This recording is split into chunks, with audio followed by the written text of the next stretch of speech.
सगळे नाही, सगळे म्हणते येऊन दे कोणाचा बी पाया का तुडीत असतो आम्ही त्याला. मग काही म्हणते तेच सरकार आहे पुन्हा देते का. आता तर खरी मजा आहे, हिशेब चुकता करायची. होऊन द्या आता. पहिल्यांदा दुसरं ढकलेत होता ना, मी विरोध करत नाही, मी द्या म्हणतो, आता कळून देतो का नाही. फक्त 25 तारखेला जानेवारीच्या एकाही मराठ्यांनी घरी राहायचं नाही, आंतरवाडी द्यायचं सगळे. आरक्षण आणि आरक्षणाचा एकदा विषय संपला की मी शेतकऱ्याचा घेणार.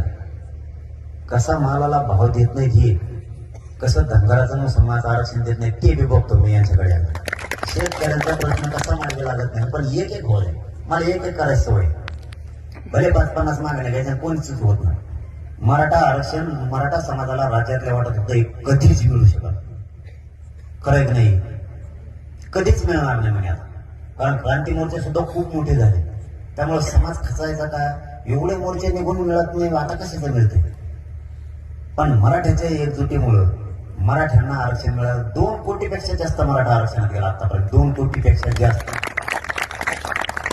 आता पोरं लागायला लागले, कुणी मेडिकलला लागतंय. आताच कोणतरी सांगितलं मला, आमच्या गावात मेडिकलला लागलं, यांचे प्रमाणपत्र निघाले.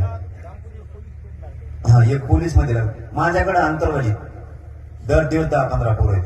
कुणी म्हणतं मी पोलीस मध्ये लागलो, कुणी म्हणतं मी आरोग्य विभागात लागलो, कुणी एकतर कुठं त्या कारागृहातच लागला. आपला समाज आणि समाजाचे लेकरं मोठे करायचे. 25 जानेवारीला पुन्हा एकदा मी आमरण उपोषण ठेवलं. आता मला किती सहन होईल मला माहित नाही, कारण प्रत्येक वेळेस मी 8-10 दिवस, 15 दिवस, 16-17 दिवस करायचो.